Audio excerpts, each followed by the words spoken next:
Good evening, everyone. Welcome to the Wealthy Theater. My name is Jeff Smith. I'm with the Community Media Center, and particularly the Institute for Information Democracy. This is the second in our third series of Media and Democracy lectures. Just a couple announcements quick, and then I'll get Kari up here quickly. Tomorrow night at 7 o'clock, we're showing the new Walmart documentary, The High Cost of Low Price, at 7 o'clock. And on Thursday, there's a blues concert with Rory Block. It's WYC sponsored. That's at 8 o'clock.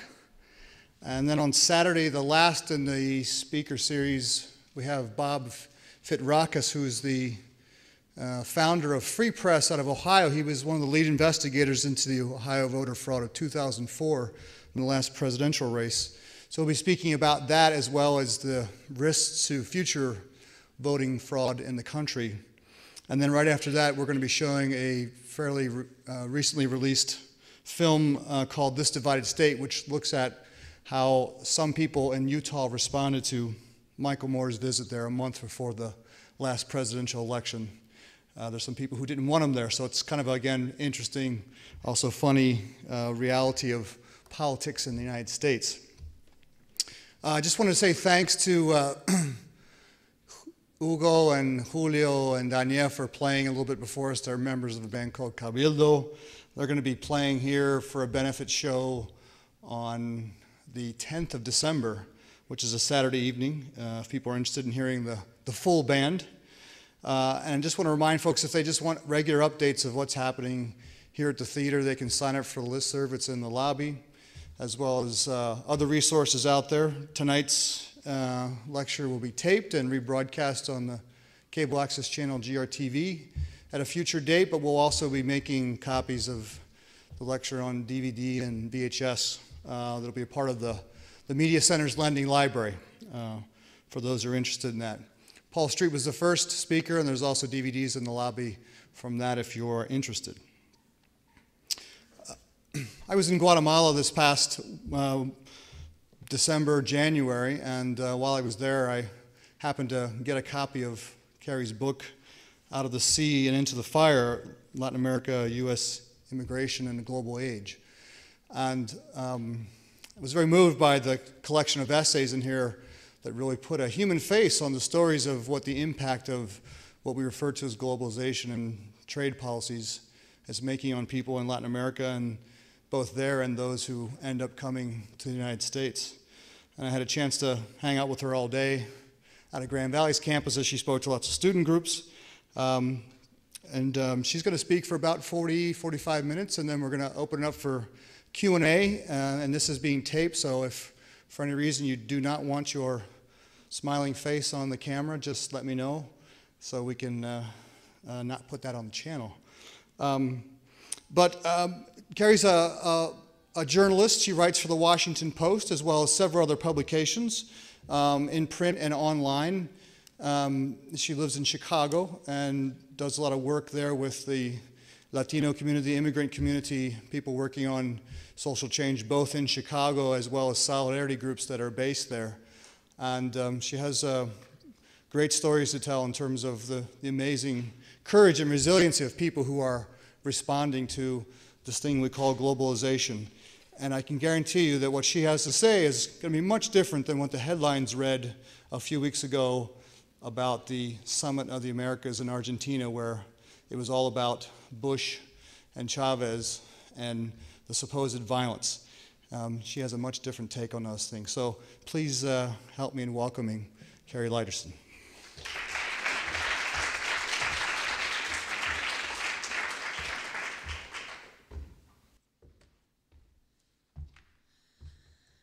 Well, thank you for coming out here to talk, and thanks to the musicians. That was great. Thank you, guys. Yeah, so I guess, is this level of sound okay? Does that sound all right? Lower? Further back? How about this? Better? All right. Yeah, so I think it's become pretty clear, over the past couple years, and most recently, definitely with the Summit of the Americas and the protests against the FTAA and against free trade there, and President Bush's, kind of leaving with his tail between his legs from that summit. I think it's become pretty clear to a lot of people all across the spectrum that the plans for free trade and globalization, the way they'd been laid in the 90s or even earlier, aren't proceeding as some people and parties would have liked them to.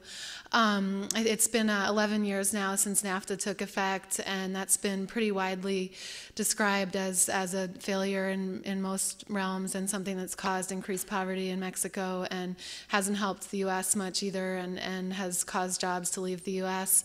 And nevertheless, the U.S. government and WTO and IMF and World Bank and these different bodies and corporations, of course, have continued pressing for more free trade agreements, and we've had different bilateral agreements passing, and then CAFTA, as people probably know, the Central American Free Trade Agreement did pass this summer by a very slim margin in the U.S. Congress, and with just some sort of last-minute arm twisting by Republicans at the last minute.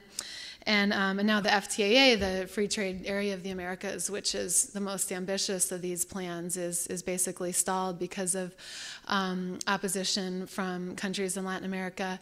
And I think I'll give some concrete examples from my own reporting in a minute, but just to flesh out an overall framework of where it looks like things are standing now.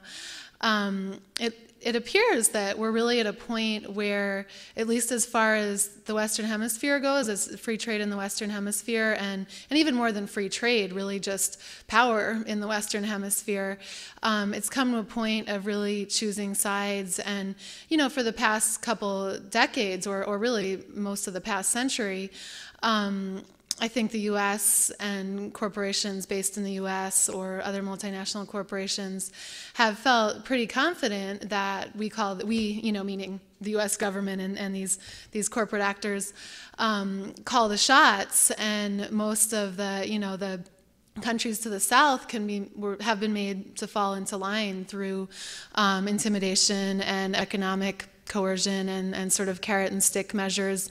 And during the 80s it was done through the whole, under the guise of fighting communism, and then once that didn't work anymore, then we had the drug war as a way to funnel aid and also military might into Latin America.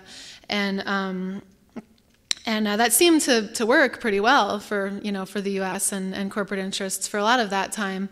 But right now, I think that Bush and Condoleezza Rice and some of these people are feeling pretty shocked that it doesn't seem to be working as well. And there's really, like we saw at the Summit of the Americas, Venezuela and Argentina and Brazil, and in this case Paraguay and Uruguay, wouldn't sign on to the FTAA. And this is just the latest manifestation of a general trend of an anti-U.S., anti-free trade bloc developing in Latin America, including Cuba, of course, also. And Paraguay is actually an interesting case, because at the same time that Paraguay didn't sign on to the FTAA, the U.S. has also moved over the summer more troops into Paraguay, and I think is looking at that as a new focus to have some more influence and military might as a counter to Venezuela. But anyway, and then there's a lot of elections coming up within the next 12 months in Latin America, and one of the most crucial ones that will probably be symbolic of things to come, no matter which way it goes, will be the election in Bolivia in December, where the U.S. government definitely doesn't want to see Evo Morales win, representing the interests of cocaleros, of coca farmers and of indigenous people and the more, the leftist side of the spectrum. And one of his main opponents is a U.S.-backed Jorge Quiroga, who would be the more corporate pro-free trade candidate. So. And I think the election in Bolivia specifically, and then also the ongoing conflict in Colombia, I think it's become pretty clear and well publicized, even to the people that didn't want to admit it for a long time, what a kind of sham the whole drug war has been. And so since that has been the excuse for such a long time to give all this military aid to the government and indirectly to paramilitaries in Colombia, and also to have a lot of intervention in Bolivia, the more it becomes really clear that that the drug war isn't a valid way to be spending Americans' taxpayer dollars. That's going to make things even more difficult for the U.S. administration to keep promoting their influence down there. And then with the drug war fading away, I mean, the new excuse for intervention, terrorism is obviously, I mean, that's our reason for doing a lot of things around the world right now. And as far as Latin America goes, the specter of terrorism has been one of the reasons that security at the U.S.-Mexico border has been beefed up a lot already, continuing a trend that started in 1994 with Operation Gatekeeper and has kept accelerating over the years. But it's pretty obvious, I would hope, to most people how ridiculous it is to have this military border to keep out people who want to come here to work and who have plenty of jobs waiting for them. So it's a little bit easier for the government to justify increased border security to keep terrorists out. Although, as far as I know, I haven't seen it reported anywhere that any person with any link to terrorism has crossed over the U.S.-Mexico border. I mean, it's a lot easier to cross the Canadian border, and people with organizations like Al-Qaeda usually have the funds to do something a lot more sophisticated, like get a fake ID or whatever and fly into an airport. So I think terrorism, is I guess maybe in some ways the new drug war, or at least an alternative to the drug war as far as justifying more U.S. intervention in Latin America. And then with, like Jeff was saying, the conflict between President Bush and President Chavez in Venezuela has become more and more heated and very personal. I mean, and Chavez definitely has a mouth on him, so some of the name calling and just things have gotten very vitriolic on both sides. And this, this obviously symbolizes a lot more than Bush's dislike for Chavez and whatever supposed dictatorial things are going on in Venezuela, which I was in Venezuela for a couple weeks on the anniversary of Chavez's return to power after the coup, the largely U.S.-funded coup through the National Endowment for Democracy. I'll segue into giving some, I guess, just personal observations from some of the work I've done there in Venezuela. With all these, with free trade at such a critical debate point, and at a turning point where maybe these free trade policies really will be backed off upon. The natural question, is what's the alternative? I mean, it is obvious that a lot of Latin America, like other parts of the developing world, is in serious conditions of poverty and in a lot of cases underdevelopment. So it's not, I don't think many people want things to just continue as they are, especially with the economic and environmental degradation that's already happened because of free trade policies. So the question is, what is the alternative? What can happen? And also talking about globalization and anti-globalization. I think most people aren't necessarily advocating for an insular world where people live as they've lived for hundreds of years, and there's little communication between different societies and different countries. I don't think that's the goal of many anti-globalization activists. So the question is, how do we have globalization in a humane way that allows people to preserve their cultures and their ways of life and to determine their their own destinies. And so in Venezuela is where I felt like, among other places, but definitely in Venezuela, I was really inspired to see a lot of concrete examples of an alternative path happening right now.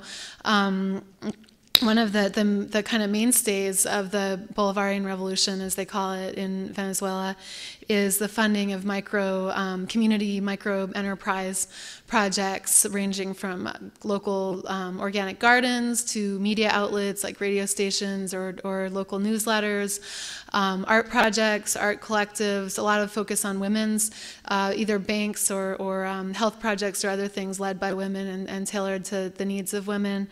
And these things they get funding from the government, largely from Venezuela's oil wealth, which is something it's fortunate to have that not every country has, but Latin America as a whole is very rich in natural resources. One of the reasons it's been so exploited and intervened in over the years. So, yeah, and the thing that was especially exciting to me in Venezuela was to see just the energy and the exuberance of people there and their excitement about the way democracy has been prevailing in that country. And the most encouraging thing, I think there's a lot of very inspiring things about President Chavez, but personally, and I think a lot of other people feel this way, it always makes me a little nervous to see one person be given a lot of credit or, elevated to a sort of Messiah-like status or something like that. And the Bush administration and critics of Venezuela have really played that angle up, saying Chavez is a dictator and he's another Castro, which, to them is a big is a way to rally fear. And I heard across the board in Venezuela people say they do love, a lot of people really love President Chavez. They came streaming down, the hillsides and running into the streets in Caracas to return him to power after the coup. But the thing they all stress is that the movement going on there now isn't about Chavez, it's about democracy and it's about popular power and popular control. And Chavez is the lightning rod for that and the figurehead for that right now. But I think people feel very confident that it doesn't start and end with him. And if he does something, does things that disappoint them or chooses to retire or gets voted out in the next election or whatever, the positive energy and the development of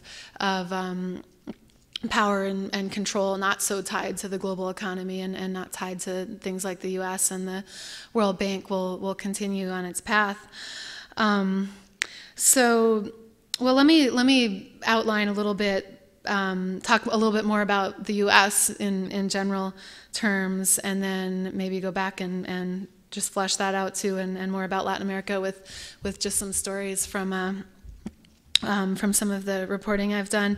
I think the situation in the U.S. as far as immigration is concerned, in some ways mirrors the whole situation in Latin America in that it's reaching a very critical point and quickly. I think sort of tension and polarization and the speed of change is accelerating as far as the immigration situation in the U.S. is concerned, and of course that there's the connection is huge. I feel like it's a complicated situation. I don't mean to oversimplify things, but I think it's fairly widely accepted that the main engine driving the massive migration of Latino immigrants to the U.S. is the economic effects of these free trade policies and displacement and other political and, depending on this, in some cases, political repression caused by the global economy and by free trade. So I was about a week ago, I guess, I was at a meeting in a Chicago suburb called Elgin of the Minutemen, which People have probably all heard of them. They're the group of vigilantes that have been patrolling the U.S.-Mexico border because they feel like the Border Patrol isn't doing a good enough job and is letting immigrants, in their words, break into the country and burglarize is another one of the words they use, burglarize U.S. jobs. So they've been active. These vigilantes have been active at the U.S.-Mexico border for a number of years. And I was down there, I guess 3 years ago when I was working on this book, and I went out sort of on patrol with, as they say, with the Civil Homeland Defense group, which is one of the a bit more moderate ones. There are a couple that are pretty extreme, like Ranch Rescue in Texas is a virtual paramilitary organization. Civil Homeland Defense was a little bit more subtle in its ideology and its tactics, but. Yeah, these are groups that, for the most part, especially when I was down there with them, I felt like we're kind of just jokers. You know, we're wanting people that wanted to play out some sort of like cowboys and Indians fantasy, or you know, had been in the military or wished they'd been in the military and wanted to keep playing that role. And what they do, in case anyone's not familiar with them, is they go out with guns because it's easy to carry guns in Arizona or Texas, and night vision goggles and fatigues and different other equipment, and look for immigrants crossing the border. And they claim that they never lay a hand on the immigrants, and they just say, stop, sit down, you know, stay where you are, we're calling the Border Patrol, and then call the Border Patrol and get them deported. And I think in most cases that is what they do, although there definitely have been proven reports, some of them resulting in lawsuits and criminal charges, where in a couple of cases immigrants were killed by these groups, and a couple other cases they were detained forcibly and tortured and humiliated and things like that.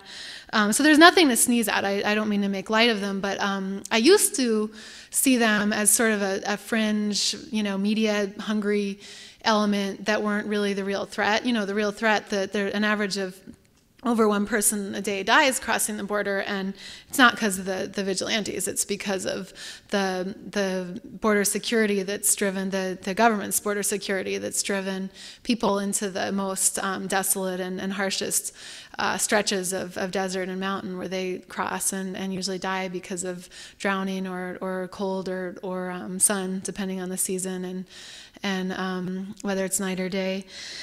So anyway, that was my previous view of the Minutemen, and then I went to this meeting in Chicago. Their new strategy is to have groups throughout, more in the inland United States, not just at the border.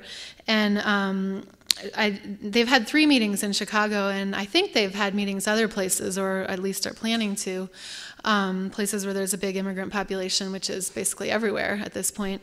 And this meeting was really, really frightening and disturbing. It was, there was at least 100 people there, and a lot of vets, a lot of people that were very proud of having served the U.S. in Vietnam or the Gulf War or in Iraq, and just sort of normal, you know, quote unquote normal housewives, people that, you know, regular people. And they seemed nice enough, but then this sort of, as soon as the talk got started, I could see just this real mob mentality, you know, the way people can get stirred into a frenzy by fear and hatred and just wanting to feel like part of a group or part of a movement.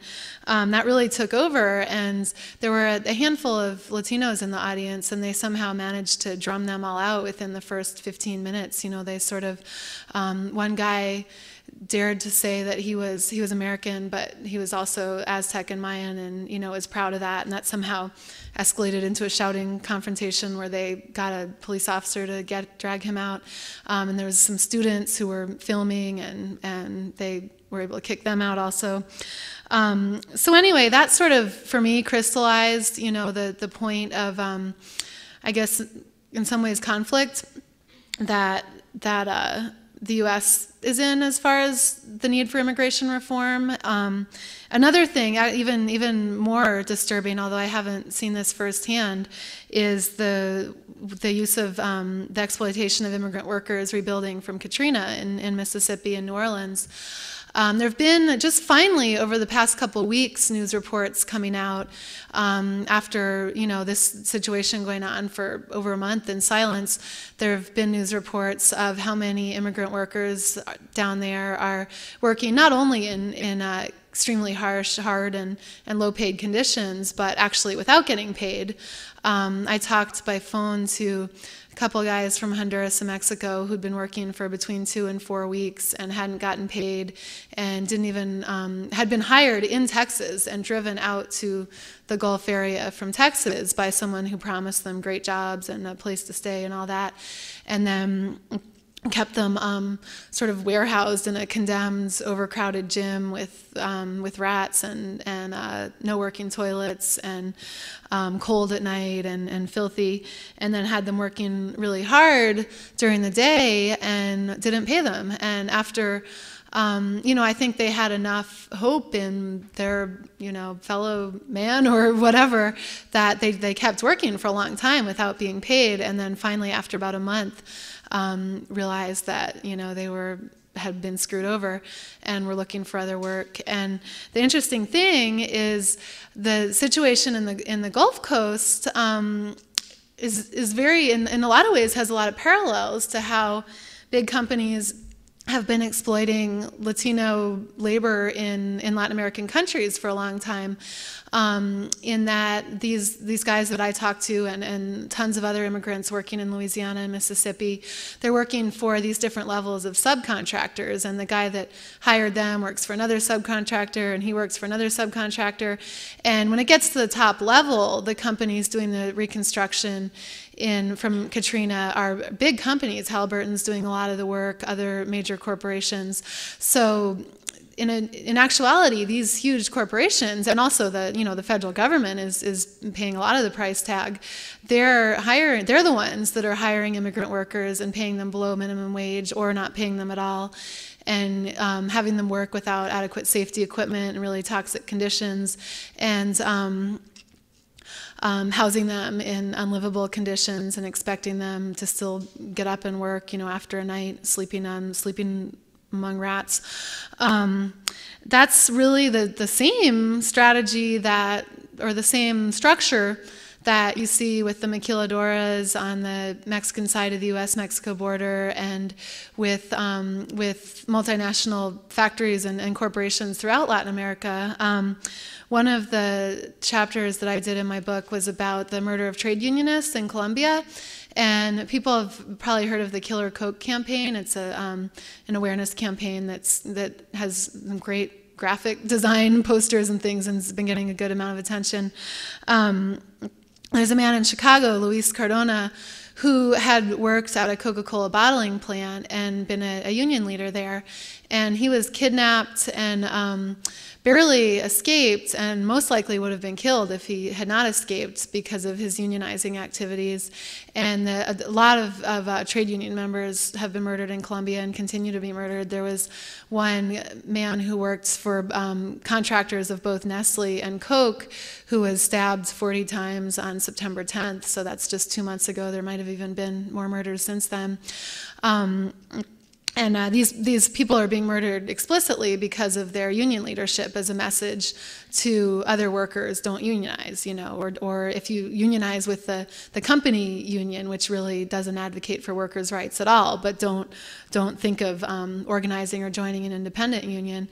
And of course, we all know that the point of unions is to get better pay and conditions for workers, which equals a little bit less profit for the company. And so as far as the structure goes, like say Luis didn't work for Coca-Cola, he worked for a local company that was a contractor for Coca-Cola that did its bottling, and that's usually the way it works. Same with the maquiladoras on the Mexican side, in Mexico.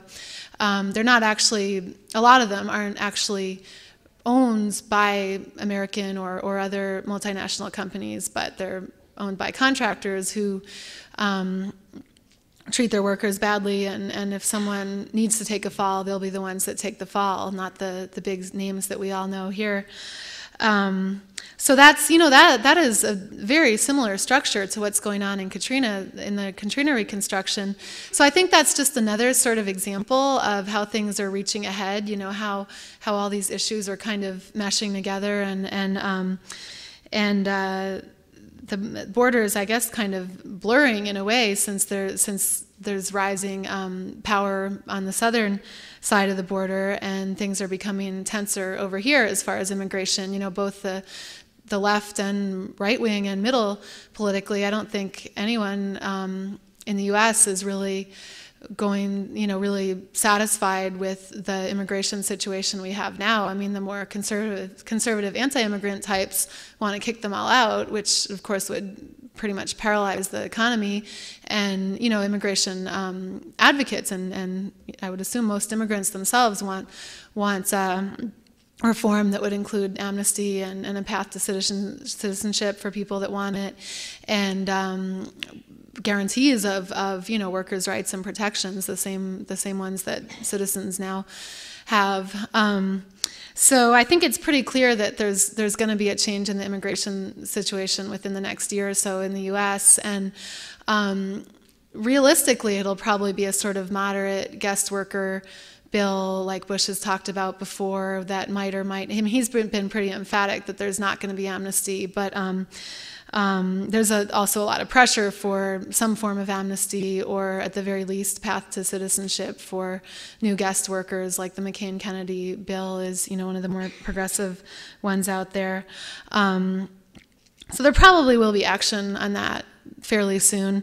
And in the meantime, like I was mentioning with the Minutemen, because of the extremity of economic conditions and all that in Latin America, even with this heightened border security, the flow of immigrants up to the U.S. has stayed the same or even increased over the past couple of years.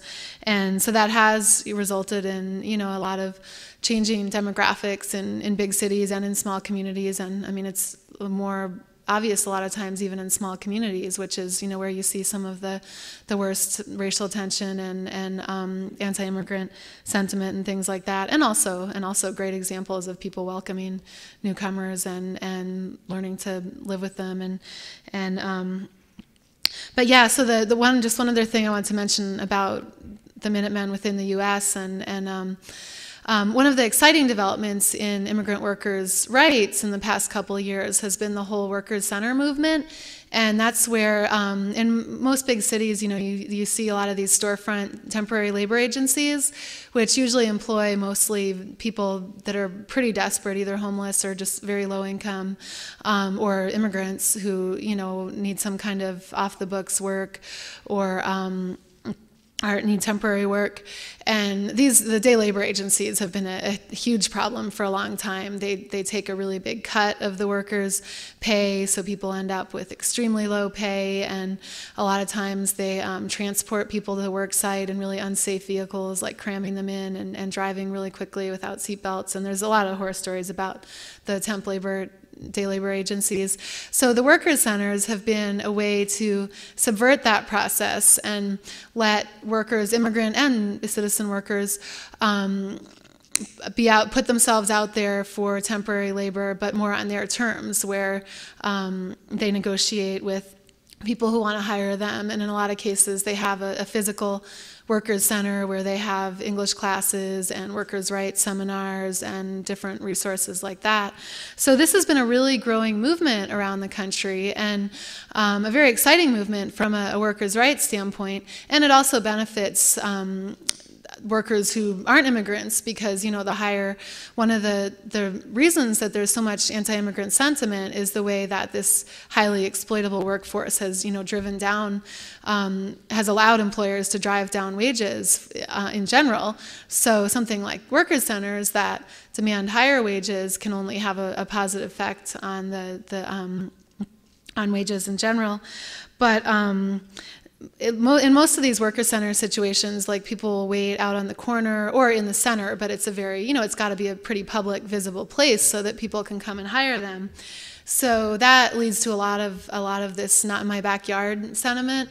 There's a great documentary called Farmingville, which I would definitely recommend if people haven't seen it, about a battle over a workers' center in, I think it's New Jersey, and just the intensity of the anti-immigrant sentiment and the ways that people tried to prevent this workers' center from opening in their community. And there's a couple of these centers in Chicago, and I did one chapter on my book on one that opened in a neighborhood called Albany Park, and it was a classic story of, a lot of the neighbors. It was a fairly diverse neighborhood, but a lot of the longtime residents, mostly white, but some other races too, weren't happy with having this workers' center here, and they had a lot of arguments. Like, they said that the men were selling pot and drinking and whistling at women, and they didn't want them there. And, and those complaints might have, I guess were true in some cases, but, at least in a big city, it's not really that big a deal to have someone whistling at a woman now and then, or, see a couple of people drinking on the sidewalk. So I think, this was really cover for basically racism, or just, fear of having different people in the neighborhood. And that's a drama that's kind of being played out all over the country in a lot of different places.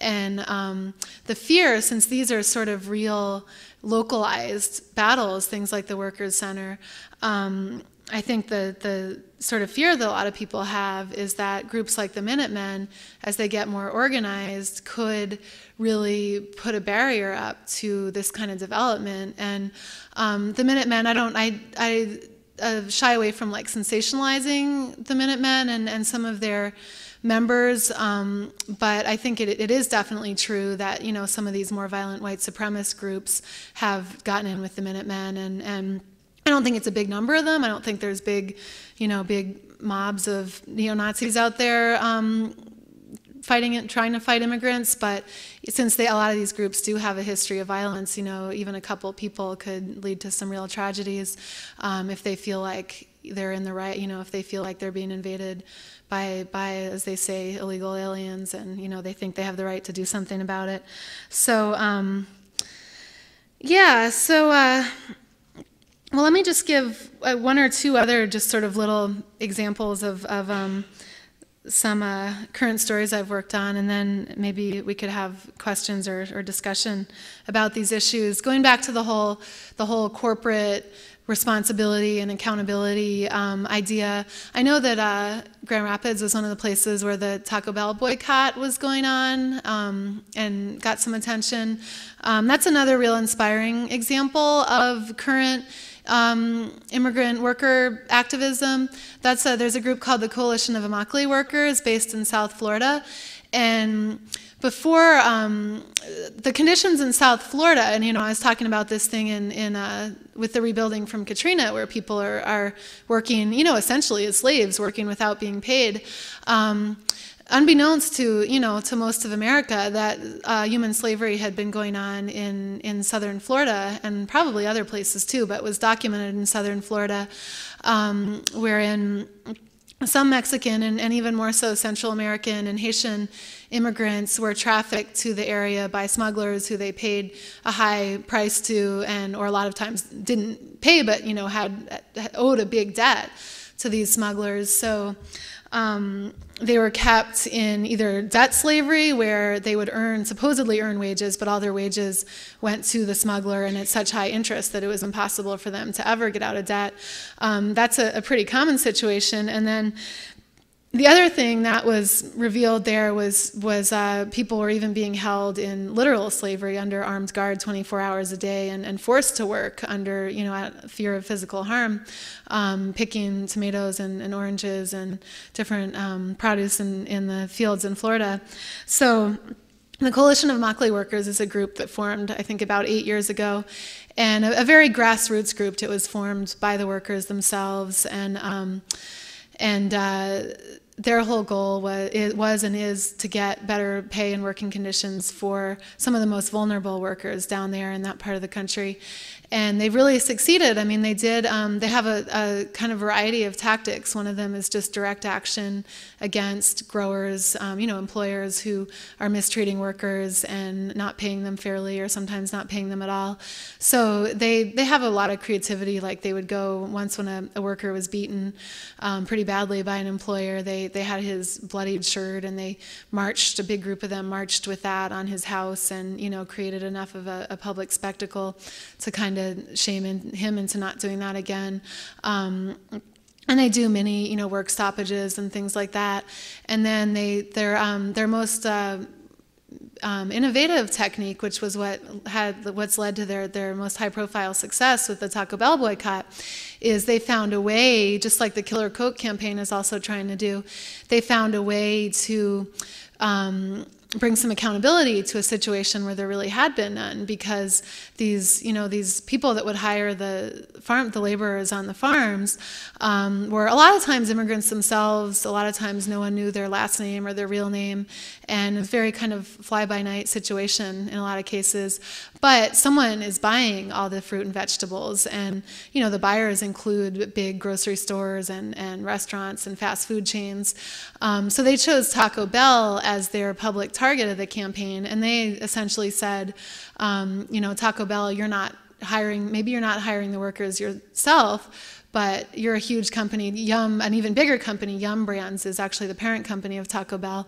It also owns KFC and some other stores. So they said, you're this huge company, don't tell us you don't have the power to dictate what conditions your, in this case they said your tomatoes are picked under. And for a couple of years they organized a boycott of Taco Bell, and students on a lot of university campuses convinced the campus to kick a Taco Bell off, or to not allow a Taco Bell to come in.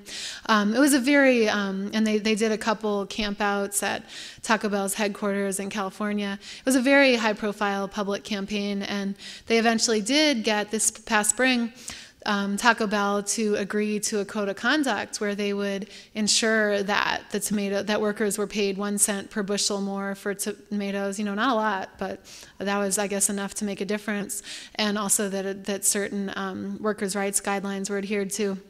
So I think that's become a real model for the whole corporate accountability movement, a way to bring accountability to situations where, where there hadn't really been any. Let me just give, I guess, one other inspiring, one other example. Going back to Latin America, I think I meant to touch more on what Jeff was saying, about the media portrayals of violence at the Summit of the Americas, and in general. I mean, most of the time when you see a protest covered, there's a lot of stuff about the violent protesters and the damage that's done and the cost to taxpayers and all that, both in the U.S. and in Latin America.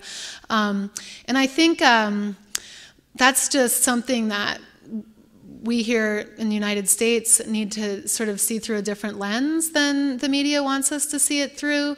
I mean, a lot of times these protests, violence does happen, but for one thing, if you're there on the ground, you probably would see a lot of times who instigates it, and majority of times, I think, the most of the violence comes from the police or private security guards. But even beside, more than that, even more importantly than the play-by-play at the protest, I think, is just sort of understanding the enormity and the critical nature of the situation. One quick example that's been elaborated on a lot of different times is when the company Bechtel wanted to privatize the water supply in Cochabamba, Bolivia.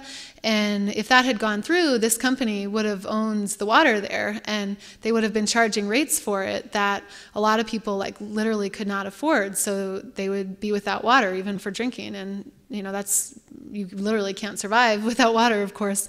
So that was a very critical situation, and people took to the streets. There was what they now call the water wars in Cochabamba, and Bechtel was forced to withdraw the plan, although they then went and sued the Bolivian government for their lost profit.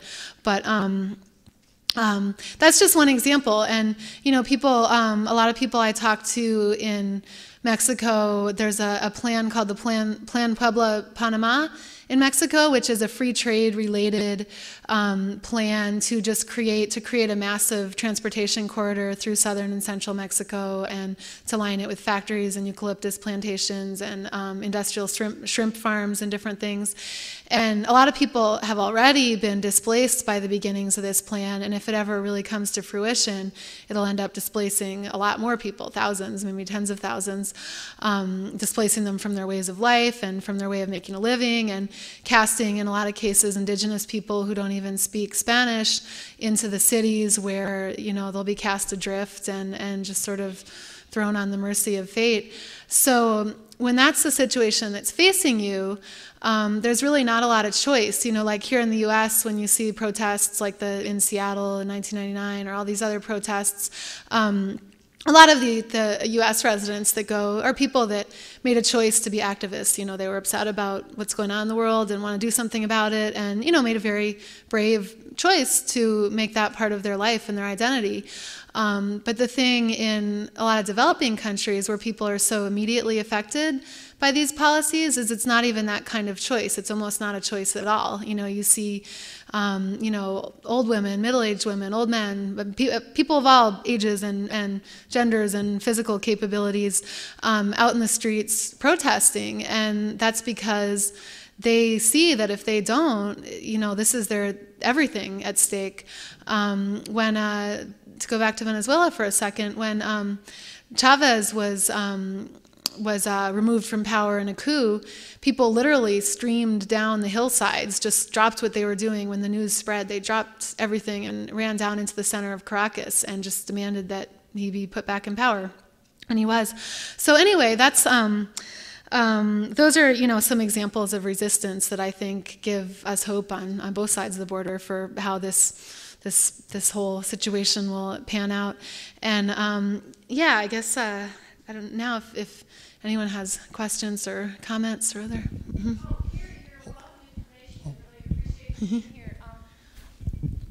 Did you hear that? Oh yeah, thank you. Well, I just wonder if you could talk a little bit about how extensively you have traveled in Latin America, and also what is the subject of your book? Is it mostly on globalization or on immigration, and what the name of your book is? Sure, yeah, I'm sorry to not elaborate on that before, but yeah. Well, first off, the name of it is Out of the Sea and Into the Fire, Latin American-U.S. Immigration in the Global Age. It's sort of a metaphorical title. There's some copies of it out front if anyone wants to take a look at it or buy it. It's organized into 3 sections. There's 5 stories from Latin America and 4 stories from the border region, and I think 5 or 6 stories in the U.S. Stories of individual communities or people that, taken as a whole, kind of loosely illustrate just a couple. I mean, a few examples of the way that free trade and globalization are affecting people. Yeah, so that's what my book's about, and I've traveled. The countries I've traveled in is Ecuador, Venezuela, Bolivia, Honduras, Guatemala, and to a lot of different parts of Mexico, in southern Mexico, and pretty much throughout Mexico. And I've never had the chance yet to spend a really extended length of time in Latin America. I've usually made trips of 2 to 3 weeks at a time, just because of my other job commitments. So, one of the things that I try to always say as far as the reporting and book goes is that all the amazing groups, both in the U.S. and in Latin America, who are doing all this community work, I mean, I pretty much just put onto paper, the things that they helped me connect with people a lot more quickly, and to learn to get the scoop on the ground a lot more easily than of course I could have on my own. So I want to give them all as much credit as possible. So yeah. If anybody else has questions, just raise a hand. I'll come around so we can get it on tape. Anybody else? Hi, thanks for coming. Are you saying that basically our policies towards Central and South America are resulting in the immigration flow that we see to all our cities, and could you elaborate on that so that it doesn't seem like it's not an alien invasion, it's something that our policies are mandating? Yeah, and I mean, especially as a journalist, I don't want to put things in too much of a black and white perspective. Of course, there's a lot of reasons that people immigrate here, but I think economic conditions is the main one, and I think one of the main, probably the main cause for poverty and economic turmoil in Latin America is our U.S. foreign policy for one, and then free trade agreements and corporate globalization. So yeah, I think that's definitely the major cause of immigration here. And as far as the alien invasion goes, normally you wouldn't call, if you invite someone into your house, you don't say it was an invasion. So the fact that there are so many jobs here that undocumented immigrants are filling, and the fact that a lot of companies are actually recruiting in Latin America to convince them to come here, the more right-wing term invasion, I think, is just clearly a complete misnomer. So, yeah. We're setting fire to their house, and when they come into our house, we call it an invasion or something. Yeah. Also, could you talk about policies maybe that are allowing or mandating those companies to close jobs here in order to try to bring? I mean, it seems to me it's a double thing. It's destroying this country's economic base while we're bringing those people over to help destroy it. Yeah, right. Well, yeah, that was the whole sort of perversity of NAFTA and the way that this global economy is played out, because it's cheaper for company, in a lot of cases, it's cheaper for industries to leave the U.S. and to set up manufacturing in Latin America, or now really even more so in China and India, and even not just manufacturing, but the high-tech industry is even really outsourced to India now. But yeah, so at the same time, all these well-paying jobs are leaving the U.S., that those same trade agreements and those same forces are creating like this vacuum of creating this push factor, this engine in Latin America that drives immigrants here, and then also creating sort of the job vacuum at the bottom that gives them jobs to fill that even unemployed citizen workers don't want to fill. Thanks. Yeah, I was wondering if you could give like a concrete example of how exactly corporations and when they go down to Latin America displace workers, and of course how that generates immigration here. And could you also give us maybe an alternative to that? What would you say an alternative to the neoliberal economic structure would be? Yeah, those are good questions and big ones. Let me think for a second. I mean, as far as a specific example, I don't think there's necessarily any one, company that illustrates the whole circle that we're talking about. But to try to get a little bit more concrete, well, there's a lot of companies, that have pulled up roots in the U.S. Like, in Chicago, Brock's Candy is one, Levi's. There's a whole ton of specific companies that have left the U.S. for cheaper labor. And then as far as displacing immigrants in Latin America, there's a couple different main ways it happens, which would be worth summarizing. One is the whole issue of U.S. imports flooding the market, and corn is the most well-publicized of that. And there it's not even a free trade situation, since corn's subsidized in the U.S. It's free for, it's good for one side and not for the other side. So since corn from the Midwest has flooded Mexico and can be sold a lot more at dirt cheap prices, then farmers who are growing corn in Mexico can't compete. So they lose their livelihood. So that's one example of how tariff-free imports have caused displacement. And then another one would be just the massive or the accelerating development in Latin America. So whether it's increased oil excavation or mining or timber harvesting or building more factories, that, that displaces someone. I mean, either people that actually live there, or it has such an extreme effect on the environment that it makes it harder for fishermen, it pollutes the water, so fishermen aren't catching as much fish, or it causes deforestation that has ripple effects. So, the displacement is also caused physically by development in Latin America. And then another major thing, maybe smaller numbers-wise, but still major ideologically, is political repression in the service of global capital. When there's a major oil company, or really any major company that has operations in Latin America, if it's in a country with a government sympathetic to the U.S., like Colombia and to some extent Mexico, definitely Mexico, and other countries that have governments that cooperate with the U.S., then a lot of times either that country's military or police force, or paramilitary groups or private security guards who act with the, with the tacit approval of the government, carry out violence or intimidation or murder against people. So then, a lot of times that causes them to be displaced or to migrate also. So.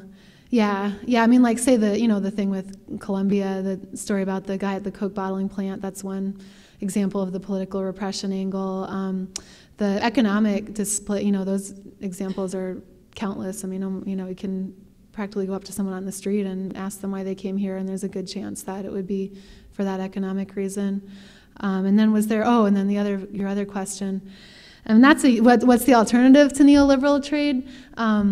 I certainly don't have the answer, but I think like the micro, the local funded, the local projects like I was describing in Venezuela, I think that's a start. I think if a country's resources, because most of these countries in Latin America do have pretty good natural resources, if the profit from those resources was funneled to communities to do local development and enterprise projects, I mean, that would certainly be better than what we have happening now, and probably than a lot of what's happened in the past. So, yeah. Mm-hmm. Thanks. Actually, I have two questions. Oops. Mm-hmm. Actually, I have two questions. One, do you think the attitude that President Vicente Fox of Mexico has perhaps contributed to the rejection by some Americans toward immigrants coming from Mexico? And secondly, I was reading this brochure on equal exchange. I don't know if you're familiar with it. Oh, yeah. But perhaps you can comment on that as well? Yeah.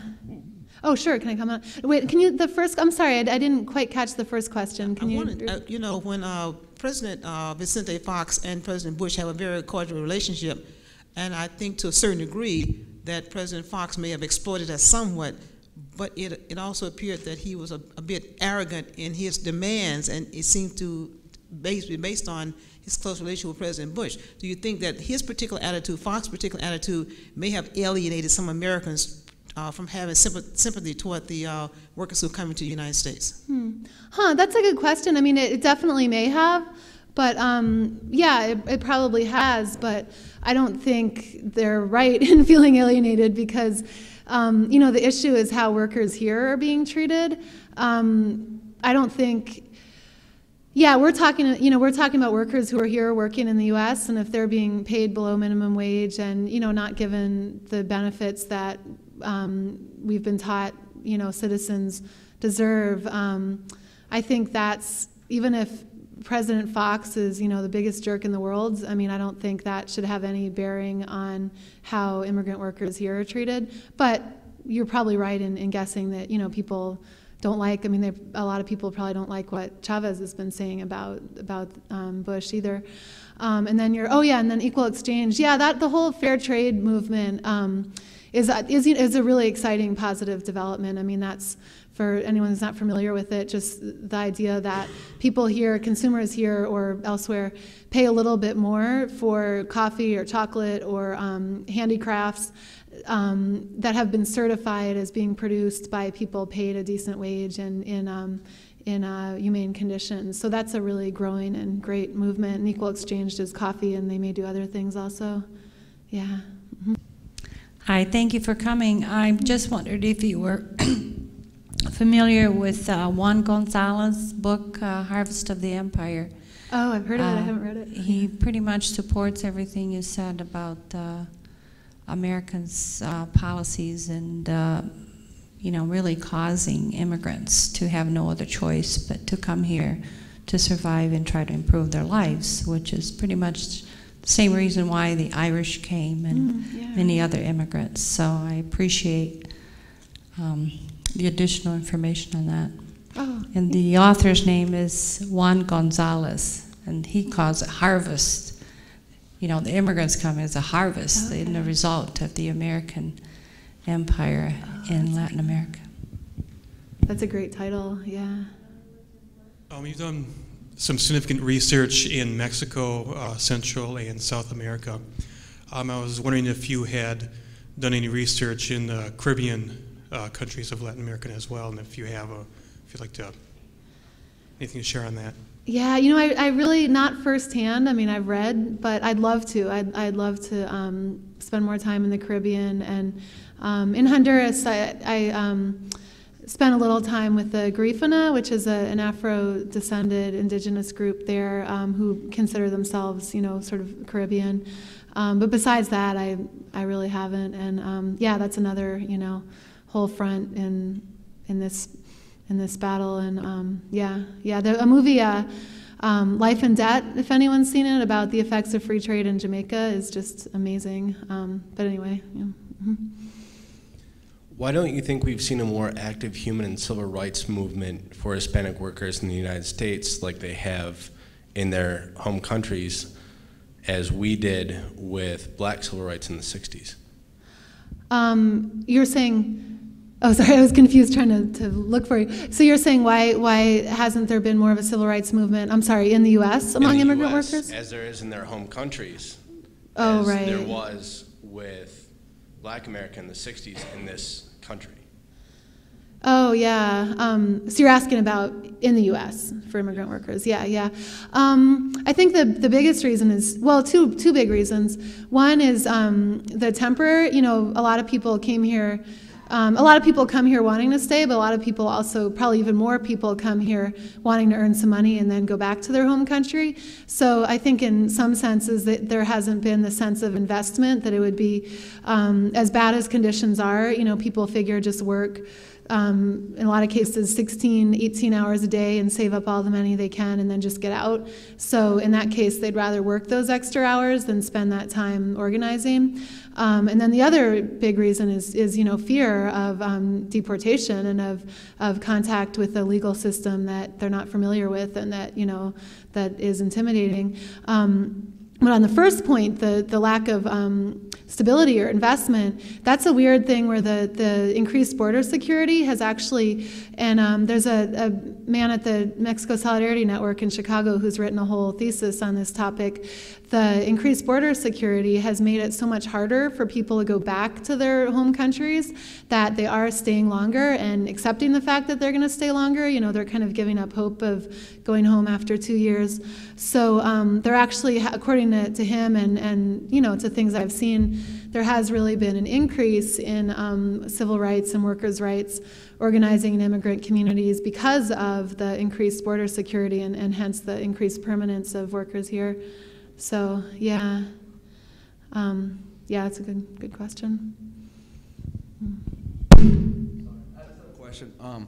Do you know if there's, as a consumer, if there's a list of products that I cannot buy, so I don't support stuff that happens like this? Because I don't know so much I can do as just a person, but I know as a consumer I can probably do something like boycotting Taco Bell and other brands, do you know of any products or where I could find a list of products not to buy and maybe some even to buy to help support the other thing you're talking about, pay a little more, because I don't really mind, as long as I'm not contributing to somebody who's suppressing other people. Mm-hmm.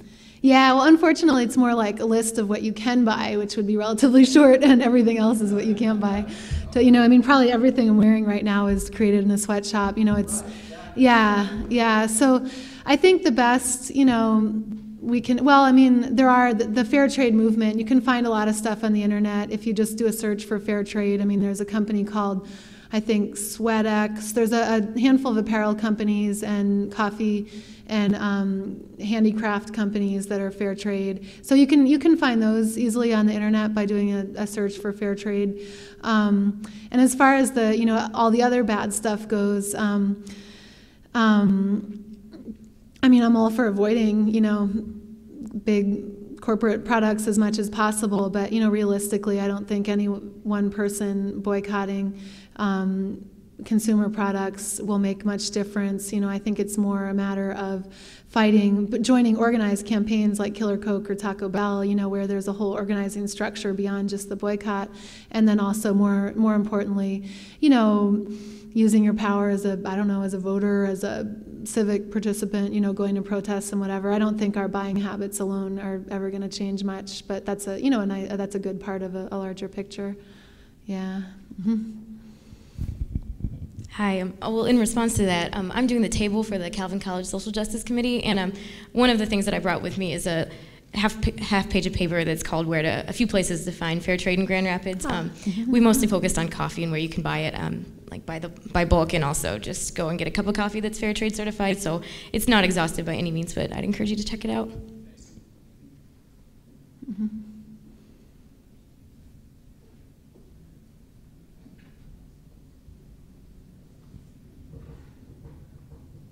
Now, you're a member of the media. Washington Post is, of course, listed first. And, I first started looking at globalization right after the battle in Seattle and Janet Thomas's book and so on.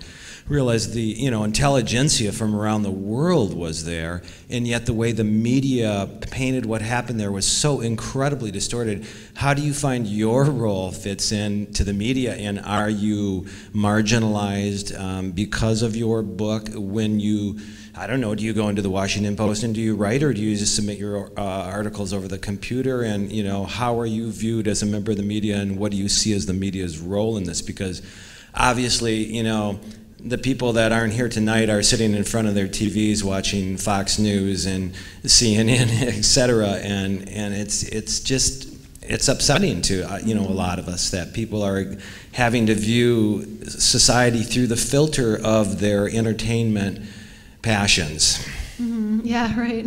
Yeah, I mean, as far as my personal situation, I'm a staff writer at the Washington Post Midwest Bureau, but I cover specifically the Midwest. So, and I don't tend to cover this. All this work I'm talking about is really freelance work. There've been a couple overlaps, but most of it for the Post, I generally cover, different topics. So I haven't had much personal conflict there.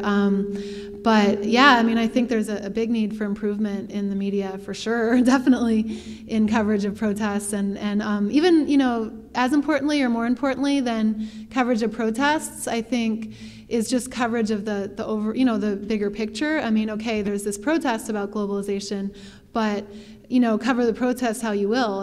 Ideally cover it better, but even more importantly, cover the issues, get on the ground in Africa and Latin America and Asia more often, and cover the reasons that people are protesting. And I think in defense of, a little bit of defense of mainstream print media, I think there is actually a lot of good coverage out there, but there's also a lot of lazier coverage, and personally I think TV coverage is pretty terrible, and unfortunately I think most people get their news more from TV than print these days. So and there is a lot of great alternative media, so it's too bad that alternative media is harder to find, and you need to take more of a proactive effort to seek it out. But hopefully more and more people are doing that and seeing that as a valid news source, along with, or as opposed to New York Times and everything else. So yeah. Mm-hmm. This whole issue of globalization is so vast, and it's hard to know as a citizen exactly what's going on all over the world. So my question is, do you know of any examples of American corporations that have moved into third world countries where they have actually improved the economy on a local level and funneled money back into it? Because that is the common argument for globalization. Is it all bad, or are there some examples of good things happening that have come out of globalization? Yeah. Well, investment is definitely really badly needed in so many places. And I mean, and I know you can. I mean, I've met a couple of people from India who were, who talked about how all these high-tech companies that have moved there really have improved their lives. So I'm sure there are plenty of examples of how a factory or a company has improved a town or, a local economy. And I mean, even like, say, the whole maquila sector, where there's so many horror stories about people working with toxic chemicals and destroying the environment and everything else. The whole reason, people are willing to work in those conditions is that, as bad as those jobs are, they do need them, and they're better than no jobs. So it's hard to even to talk about that idea in isolation, because since the whole region is so ravaged, by the larger picture, in any given situation, a lot of people would like a factory to open up in their area, but I mean, that's a short-term, unsatisfactory solution in the long run, because and I'm sure there are some companies that have beneficial effects, and I wish I did have a good specific example to mention, but I can't think of one right now. But yeah, I think the overall structure and trade system is such that the companies that do really invest in the local community will have a harder time competing, because that cuts into their profit margin too. Yeah. Mm-hmm. I guess I'm curious then about your experience or knowledge about how globalization or a corporation moving into a, say, area where there's a large peasant population has actually affected that peasant population, as far as I guess the only example I can think of is that a lot of the men leave and leave these villages with just women and children, destroying not only the culture but the family structure. And then the men go to bigger cities for a promise of, at least some kind of wage, and they're vastly disappointed because that isn't the case. And I just wonder if that's an accurate view. That's a view that I have read about or imagined or whatever. Is that sort of accurate as far as how that contributes to displacement of people? Yeah, I mean, yeah, I think mostly, but I don't think it's really that factories are plopping down in the middle of a farm or in the middle of a jungle and, displacing people that way. I think the peasants are more displaced by the economic effects of imports and by the development and, things more like timber harvesting and highways being built, things like that. So the actual factories are more along the border and in big cities. They're not, they're not physically displacing peasants, but peasants are more displaced by the, the ripple effects. But then as far as the men leaving, that's definitely true. I mean, there's tons of towns throughout the region with, virtually without men, because they've gone looking to the U.S. or to cities for work to send back to their, to get money to send back to their families. And then increasingly women and children are migrating to, yeah. And so, and like you said, all the effects on the family structure, it's huge. I mean, a lot of men come here to the U.S. and start second families and try to support both families, or just, unfortunately, a lot of times abandon their family at home and just dive into their new life in the U.S. Yeah. I just want to tell you how much we appreciate your coming. I'm about to leave, and I have quite a few students here with me tonight from Grand Rapids Community College, anthropology classes, and I just want to say on my behalf and theirs as well, thank you very much for sharing so much with us, and I just want to let my students know that they can meet me in the appropriate place outside, so they can, they have tests coming up, and I don't want to be accused of violating their cruel, unusual punishment. But I really want to thank you very much. And so as we leave out, please do not see it as a discourteous thing on our part. But we enjoyed it. So I know I did, and I'm sure they did too, right, class? Thank you very much. Oh, thanks for coming. Thanks a lot.